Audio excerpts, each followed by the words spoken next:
சத்திய ஞான சபையில் கிருபானந்தா வாரியார் அவர்கள் கட்டுமான பணிகள் செய்வதற்கு பயன்படுத்திய கம்பிகள், சிமெண்ட்டுக்கள், செங்கல்கள் இவற்றை உற்பத்தி செய்தவர்கள் புலை கொலை தவிர்த்தவர்களா? தற்போது தர்மசாலையில் உணவிற்காக பயன்படுத்தப்படும் காய்கறிகள், அரிசிகள் இவற்றை உற்பத்தி செய்பவர்கள் புலை கொலை தவிர்த்தவர்களா? சன்மார்க்கத்தை கணினி மற்றும் மென்பொருள் தொழில்நுட்பம் மூலம் பயன்படுத்தி பேசுகின்றீர்களே, அதை உருவாக்கியவர்கள் புலை கொலை தவிர்த்தவர்களா?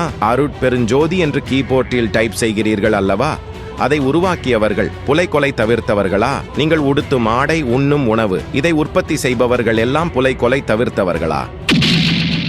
அகத்தே கருத்து புறத்தே வெளுத்த உலகவர் அனைவரையும் சிதம்பரம் ராமலிங்கம் திருத்திக் கொண்டுள்ளார் என்பதை மறந்துவிட்டு வேதத்தை பார்த்து ஆன்ம நேயத்தை மறந்து உளறிக் கொண்டிருக்கும் துன்மார்கிகளே, எப்போது திருந்துவீர்கள்?